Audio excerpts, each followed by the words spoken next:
Welcome to Medical Missions Unfiltered, a branded podcast of the Jonah Inheritance, a nonprofit organization that's seeking to pave the way for a new kind of healthcare in Africa, the kind that's gospel-centric, native, and self-sustaining. We are your co-hosts. My name is Ruth Gado Coleman. And I am Dr. Samkon Gado. And we are the co-founders of the Jonah Inheritance. And our hope really is to share stories from perspectives that are often overlooked. So today we wanted to talk about what does it look like to do medical missions from a gospel-centric perspective. And this is something that's very dear to us because our faith is really important to us. And so what we wanted to do is just kind of start off this episode talking about our faith journey, how we arrived where we are, and why we intentionally made sure that this organization really had an ethos that was gospel-centric. So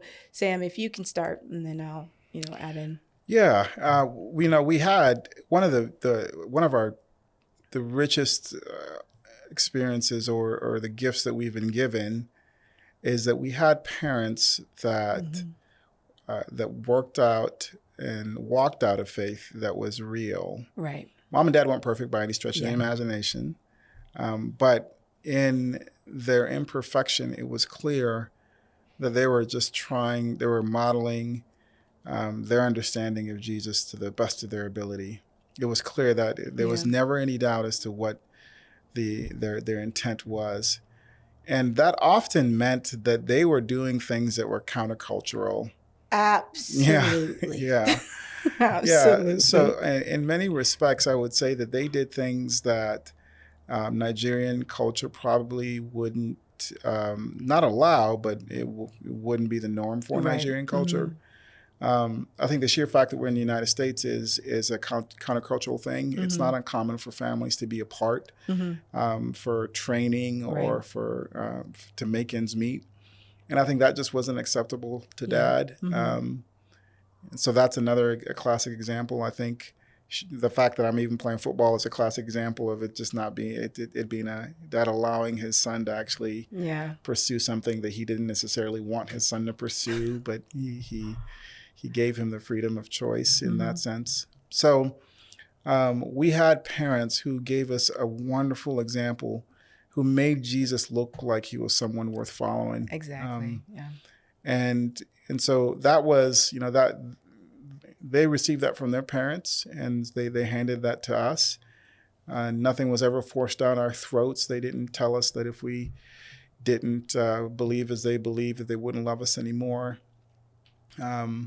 But they just walked that out beautifully. And so I think for all of us, I'll speak for myself, around high school, my relationship with the Lord and my faith, understanding of the Bible and Jesus Christ really started becoming my own. And then when I went off to college, and I met people like Dr. J. Klein, and other friends that have really helped me, it became cemented as my own and not something that was borrowed from mom and dad. Right. And ultimately, I think for myself, it was just seeing this person of Jesus Christ was just like, when you look at him, he's incredibly beautiful and worth emulating.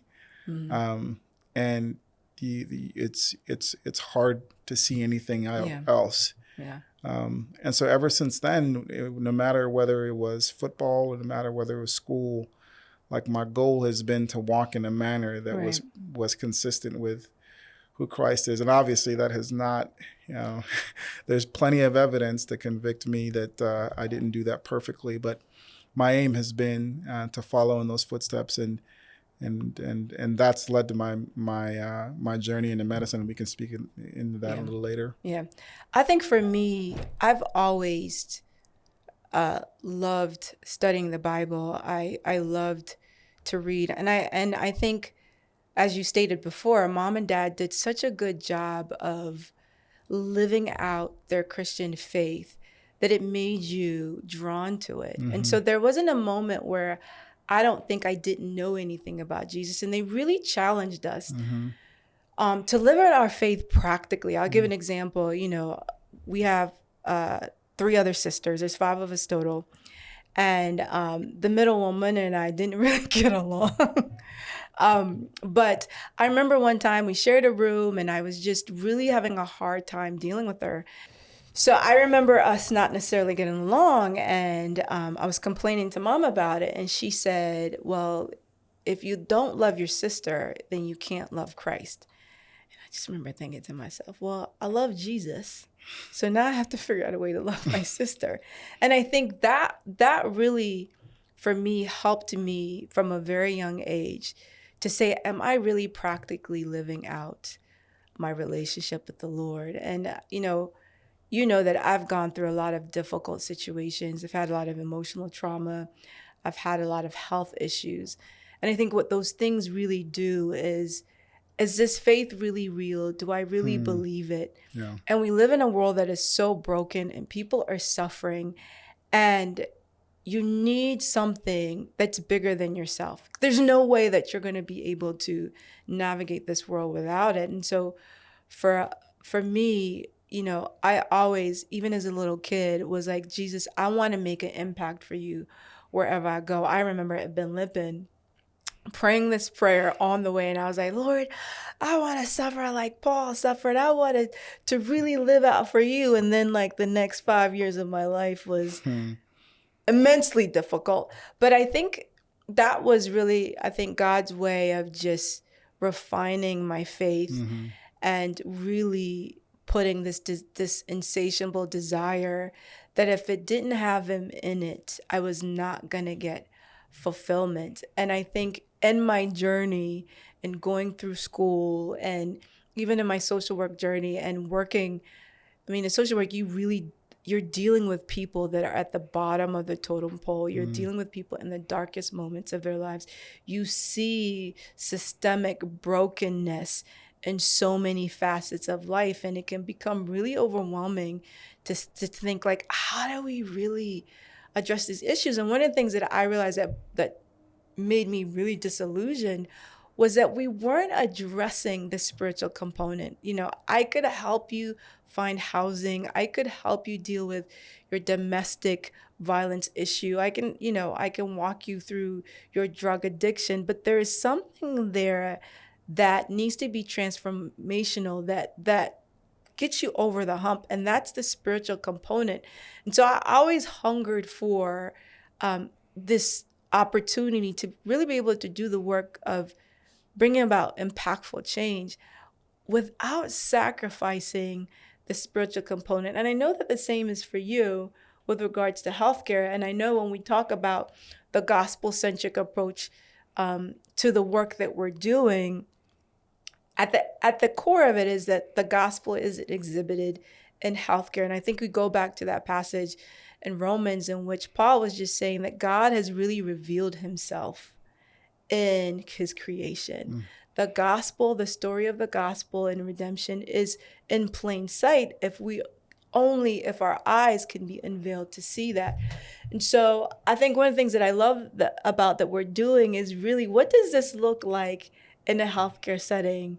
How can physicians really see the gospel exhibited, especially in the pathology of disease?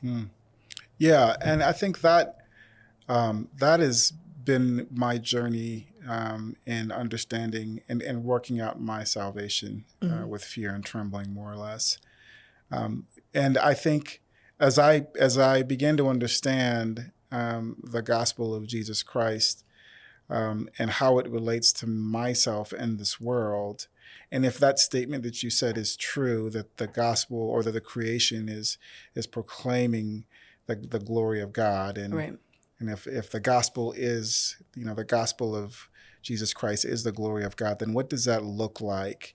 And so, what is the gospel? Right. Ultimately, I think is the question that needs to be answered. And so the gospel is simply this, that we don't have to look far to find out that man is broken. We don't have to look far to find out, or we can look within ourselves and realize that there are things that in our hearts, in our motives, and our attitudes that fall short of what we even in our own attempts, in our own standards, have set for ourselves. And so we all can say that there is something broken. Otherwise, what are, what are we doing? Right.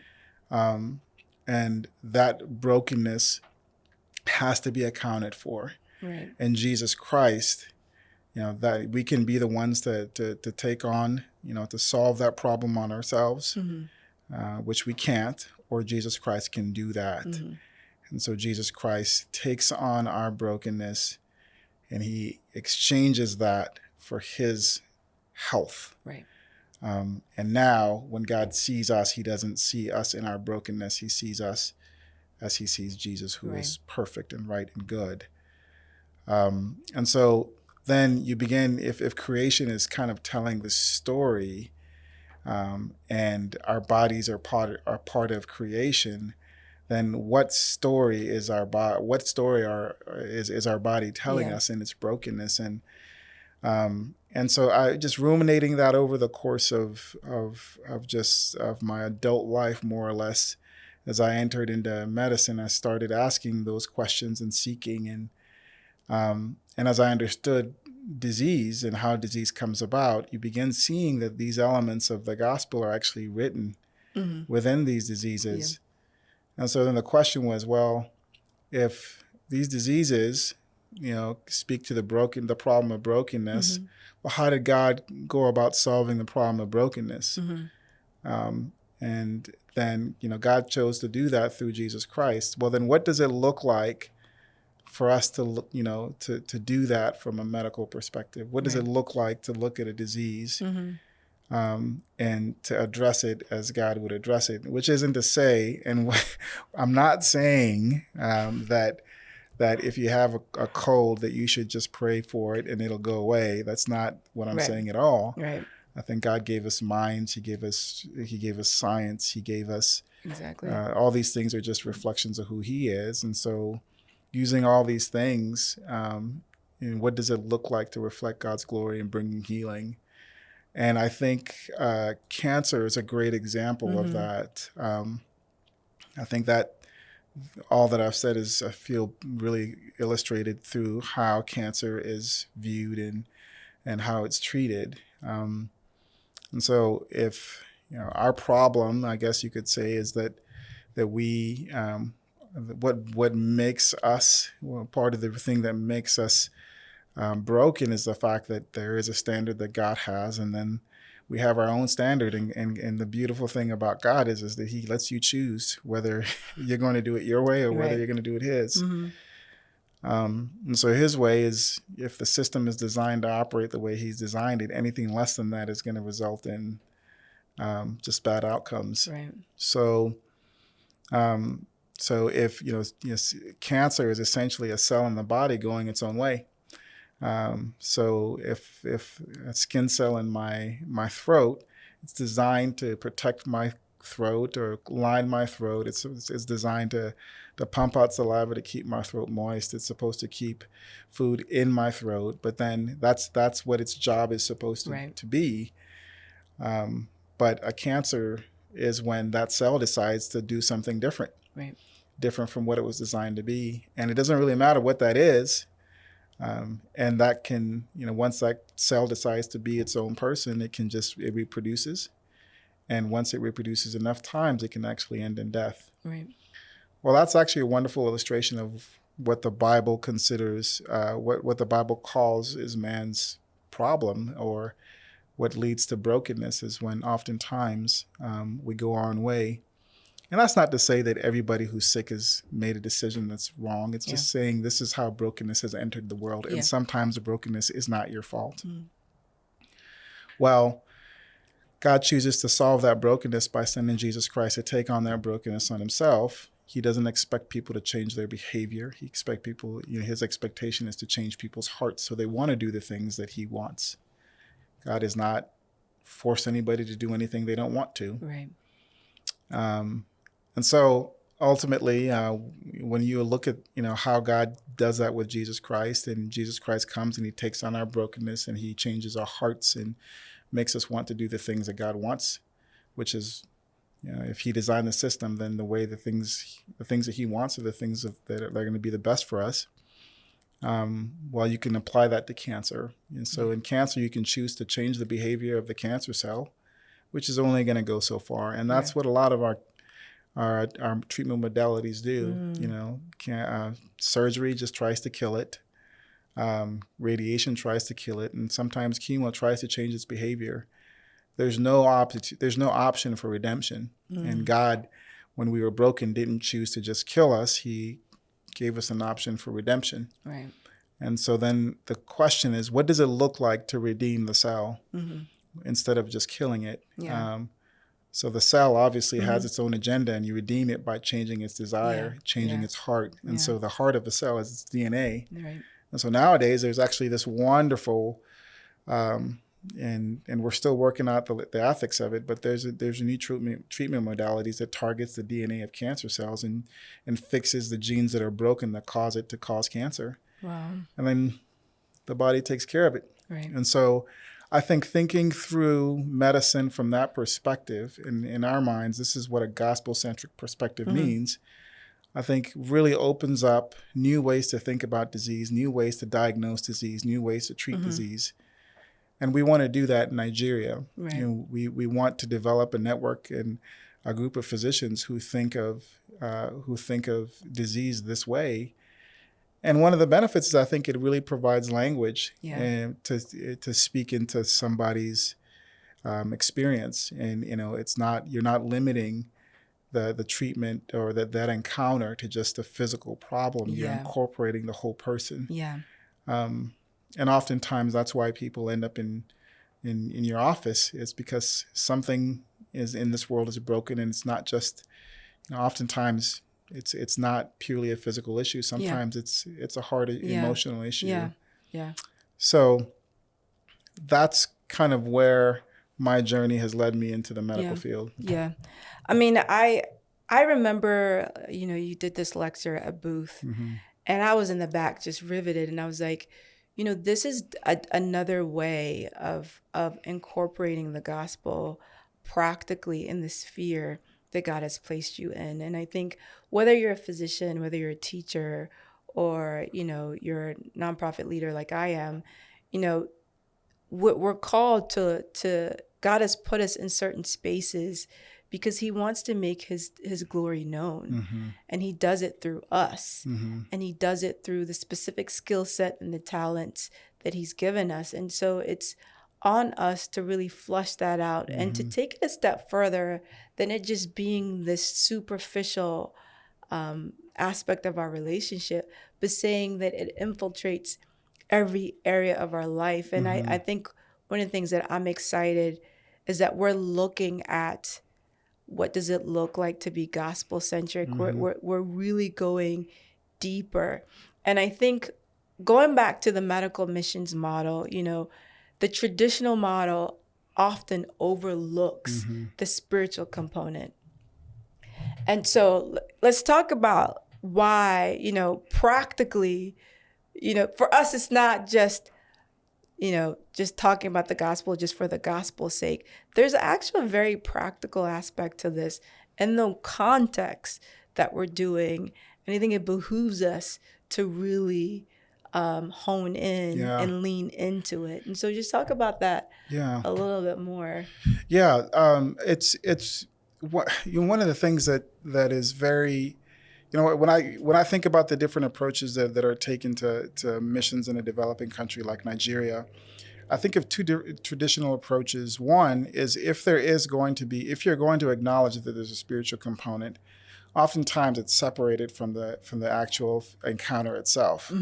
So you have a healthcare encounter where somebody's physical needs are met, and then there's a separate encounter where people try to meet people's spiritual needs. And so whether that's, oftentimes it doesn't necessarily mean that they're proselytizing, but at least they're trying to meet their emotional, their other needs other than physical. So there's a discontinuity there where I'm not sure there has to be. Right. I think another approach that doesn't really meet the needs of the developing country is one that tries to ignore that. Right.